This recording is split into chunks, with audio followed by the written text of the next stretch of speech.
നമ്മുടെ നാട് ഒരു ദുരന്തത്തെ അതിജീവിക്കുവാൻ ശ്രമിക്കുമ്പോൾ ഇങ്ങനെ രാഷ്ട്രീയം പറയുവാൻ നിങ്ങൾക്ക് നാണമില്ലേ? നിങ്ങൾ ഈ സംസ്ഥാനത്തിനെതിരാണോ? നിങ്ങൾ കേരള വിരുദ്ധരാണോ? ഇതിലൊരൊറ്റ ചോദ്യം പോലും ഇന്ന് ഉയർന്നതല്ല. കഴിഞ്ഞ 10 വർഷക്കാലമായി വിജയൻ ഈ നാട് ഭരിച്ചപ്പോൾ ഉണ്ടാകുന്ന ദുരന്തങ്ങളെ നേരിടുവാൻ സർക്കാർ പരാജയപ്പെട്ടപ്പോൾ അതിനെ പ്രതിപക്ഷം വിമർശിച്ച സമയത്ത് പ്രതിപക്ഷത്തെ നേരിടുവാൻ സർക്കാരും സർക്കാരിൻ്റെ വാഴ്ത്തുപാട്ട് സംഘവും നിരന്തരമായി ചോദിച്ച ചോദ്യങ്ങളാണ് ഈ ആക്രോശങ്ങൾ. പക്ഷേ ഇതിലൊന്നുപോലും ഞങ്ങൾ ചോദിക്കുവാൻ ആഗ്രഹിക്കുന്നില്ല. ദുരന്തത്തിൻ്റെ സമയത്തെന്നല്ല, ഏത് സമയത്തും പറയേണ്ടത് തന്നെയാണ് രാഷ്ട്രീയം. ഞങ്ങൾക്ക് പ്രതിപക്ഷത്തോടുള്ള അഭ്യർത്ഥന, നിങ്ങൾ കാമ്പുള്ള കഴമ്പുള്ള രാഷ്ട്രീയം പറയൂ. നിങ്ങൾ എന്തിനാണ് ഈ പരിഹാസങ്ങൾക്ക് പിന്നാലെ പോകുന്നത്? നമ്മുടെ നാട് അടിയന്തരമായി അതിജീവിക്കേണ്ടുന്ന കെടുതി മഴക്കെടുതിയാണോ മാർക്സിസ്റ്റ് കെടുതിയാണോ എന്ന് നമുക്ക് വ്യക്തതയില്ല. മഴയെ നമ്മൾ എന്തായാലും അതിജീവിക്കും. പക്ഷേ ഈ മാർക്സിസ്റ്റ് വിലാപത്തെ നമുക്ക് എന്നാണ് അതിജീവിക്കാൻ കഴിയുമെന്നറിയില്ല. VD സതീശൻ ഹെലികോപ്റ്ററിൽ യാത്ര ചെയ്തു അത്രേ.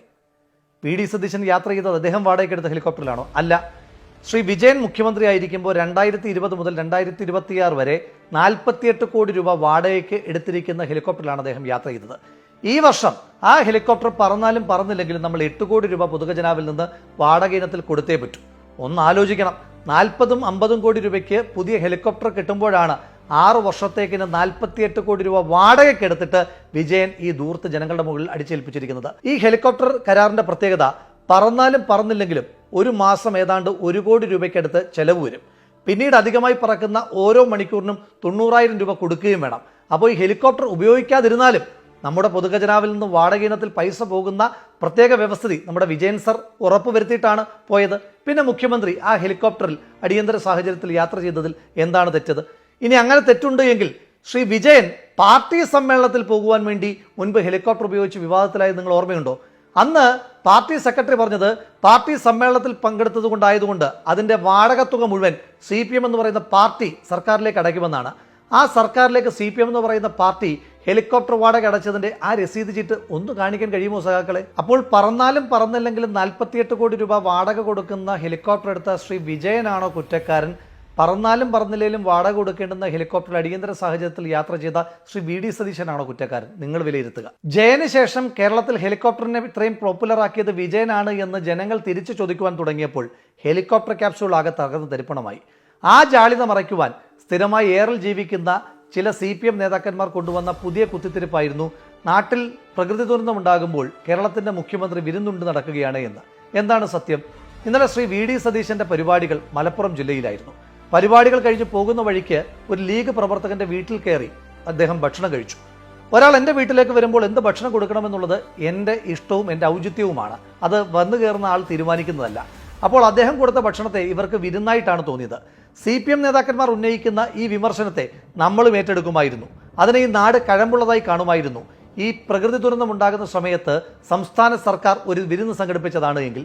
എന്നാൽ ഇതല്ല. പറച്ചിൽ കേട്ടാൽ തോന്നും നിപ്പയുണ്ടായ സമയം, കോവിഡ് ഉണ്ടായ ഏതാണ്ട് 2-3 വർഷക്കാലമൊക്കെ ശ്രീ വിജയൻ കേരളത്തിൽ ഉണ്ണാവൃതം ഇരുന്നിട്ടാണ് നമ്മുടെ നാടിനെ ഈ വലിയ ദുരന്തത്തിലേക്ക് തള്ളിവിട്ടത് എന്ന് ഓർത്തുപോകും. അതുകൊണ്ട് പ്രതിപക്ഷത്തിൻ്റെ നേതാക്കന്മാരോടുള്ള വിനീതമായ അഭ്യർത്ഥന, നിങ്ങൾ ഈ ദുരന്ത കാലഘട്ടത്തിൽ മുഖ്യമന്ത്രിയുടെ കഴിക്കുന്ന ബിരിയാണിക്കകത്ത് ചിക്കൻ പീസ് ഉണ്ടോ എന്ന് ചെയ്യുന്ന വലിയ ദുരന്തങ്ങളായി മാറാതെ ദുരിതാശ്വാസ പ്രവർത്തനങ്ങളുമായി ബന്ധപ്പെട്ട് ഏതെങ്കിലും തരത്തിലുള്ള വീഴ്ചകളോ കുറവുകളോ ഉണ്ട് എങ്കിൽ ജനങ്ങൾക്ക് വേണ്ടി അത് ചൂണ്ടിക്കാണിക്കുക. അപ്പോൾ ജനങ്ങൾ കൈയടിക്കും, സർക്കാർ ആവശ്യമായ തിരുത്തലുകളും വരുത്തും.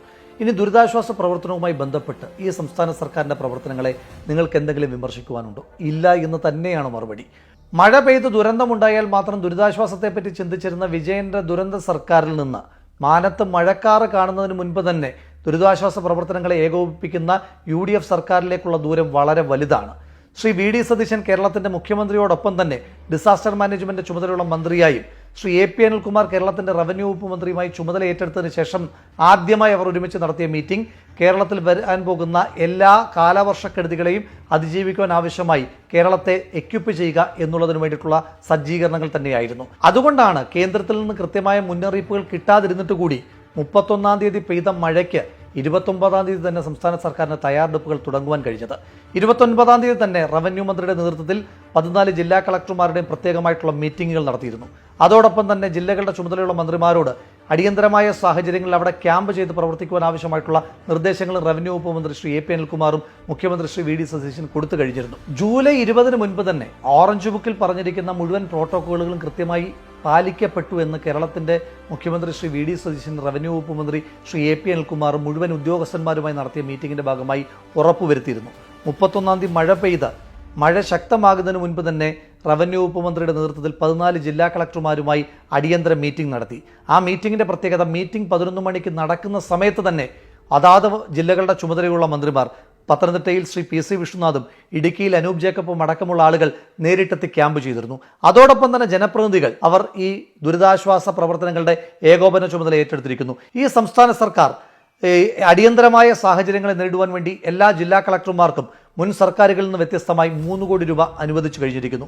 അതോടൊപ്പം തന്നെ കേരളത്തിലെ എല്ലാ പഞ്ചായത്തുകളിലും അടിയന്തര ദുരിതാശ്വാസ പ്രവർത്തനങ്ങൾക്ക് ക്യാമ്പ് തുറക്കുവാൻ വേണ്ടിയിട്ട് 1 ലക്ഷം രൂപ അവരുടെ അക്കൗണ്ടിലേക്ക് മാറ്റി. അവിടെ എക്യുപ്മെന്റ്സ് വാങ്ങുവാൻ വേണ്ടിയിട്ടും പഞ്ചായത്തുകൾക്ക് 1 ലക്ഷം രൂപ വീതം അനുവദിച്ചിട്ടുണ്ട്. നമ്മുടെ ക്ലീനിങ് പ്രോസസ്സ് സംസ്ഥാന സർക്കാർ ആരംഭിച്ചിട്ടുണ്ട്. ഇതിനോടകം തന്നെ വാർഡ് 1-ന് 25,000 മുതൽ 50,000 രൂപ വരെ അനുവദിക്കപ്പെട്ടിട്ടുണ്ട്. അതിൽ കൂടുതൽ ക്ലീനിങ് പ്രോസസ്സിന് ആവശ്യമാണ് എങ്കിൽ 1 ലക്ഷം രൂപ വരെ കൊടുക്കുവാൻ ജില്ലാ കളക്ടർമാർക്ക് ഉത്തരവും സംസ്ഥാന സർക്കാർ കൊടുത്തിട്ടുണ്ട്. ഒന്ന് ആലോചിച്ച് നോക്കുക, ഒരു വെള്ളപ്പൊക്കം ഉണ്ടായി 2ാമത്തെ ദിവസം നമ്മൾ ചർച്ച ചെയ്തുകൊണ്ടിരിക്കുന്നത് ക്ലീനിങ് പ്രോസസ്സിലേക്കാണ്. അത്ര പ്രൊവാക്റ്റീവായിട്ടാണ് ഈ സംസ്ഥാന സർക്കാർ പ്രവർത്തിച്ചിരിക്കുന്നത്. 9 NDRFന്റെ ടീം കേരളത്തിൽ സജ്ജീകരിക്കപ്പെട്ടിരിക്കുന്നു ഈ മഴയ്ക്ക് മുൻപ് എന്ന് പറയുമ്പോൾ എത്രമാത്രം പ്രീ ഒക്കുപ്പൈഡ് ആണ് സംസ്ഥാന സർക്കാർ എന്ന് തെളിയിക്കുവാൻ അതിനപ്പുറം എന്തെങ്കിലും ഉദാഹരണം വേണോ? കരസേന, നാവികസേന അടക്കമുള്ള ആളുകളുടെ സേവനം ഈ സംസ്ഥാന സർക്കാർ ഉറപ്പുവരുത്തി. മഴ പെയ്തുകൊണ്ടിരിക്കുമ്പോൾ തന്നെ, മഴ പെയ്തുകൊണ്ട് ശക്തമായിരിക്കുന്ന പ്രദേശങ്ങളിലേക്ക് കേരളത്തിന്റെ സ്വന്തം സ്വകാര്യ നാവികസേനയായ മത്സ്യത്തൊഴിലാളികളെ വിന്യസിക്കുവാനും സംസ്ഥാന സർക്കാരിന് വളരെ വിജയകരമായി തന്നെ കഴിഞ്ഞതുകൊണ്ടാണ് ഈ വലിയ മഴക്കെടുതി ഉണ്ടായിട്ടും അതിന് ആനുപാതികമായിട്ടുള്ള ദുരന്തമുണ്ടാകാതെ നമുക്ക് ഈ നാടിനെ ചേർത്ത് നിർത്തുവാൻ കഴിഞ്ഞത്. ഈ മനുഷ്യരുടെ എല്ലാം അധ്വാനവും ആ അധ്വാനത്തെ എല്ലാം ഏകോപിപ്പിക്കുവാൻ ഇവിടെ കരുത്തുറ്റ ഒരു സർക്കാരുണ്ട് എന്നുള്ള ജനങ്ങളുടെ ആത്മവിശ്വാസവുമാണ്.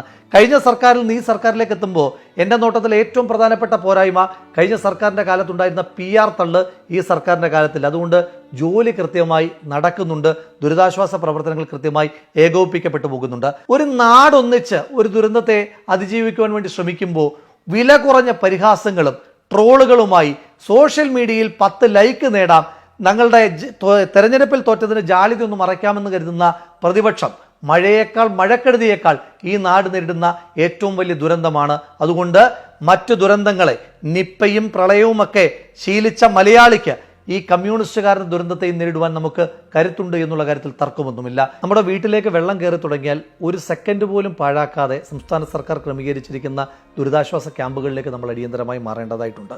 100ഓളം ക്യാമ്പുകളാണ് ഇതിനോടകം സംസ്ഥാന സർക്കാർ ഒരുക്കിയിട്ടുള്ളത്. കൂടുതൽ ക്യാമ്പുകൾ ഓപ്പൺ ചെയ്യുവാൻ പഞ്ചായത്തുകൾക്ക് പണം വകയിരുത്തിയിട്ടുണ്ട്. ഈ ക്യാമ്പുകളിലേക്ക് ആവശ്യമായിട്ടുള്ള ഭക്ഷണവും വസ്ത്ര സാധനങ്ങളും അതുപോലെ തന്നെ മരുന്നുകളുമെല്ലാം സംസ്ഥാന സർക്കാരിൻ്റെ ഭാഗത്തു നിന്ന് എത്തിച്ചിട്ടുണ്ട്. അടിയന്തര ചികിത്സകൾക്ക് ആവശ്യമായിട്ടുള്ള മെഡിക്കൽ സൗകര്യങ്ങൾ സംസ്ഥാന സർക്കാർ എല്ലാ ക്യാമ്പുകൾ കോർഡിനേറ്റ് ചെയ്തും ക്രമീകരിച്ചിട്ടുണ്ട്. അപ്പോൾ ഈ സേവനങ്ങളെല്ലാം നമ്മൾ ലഭ്യമാക്കി.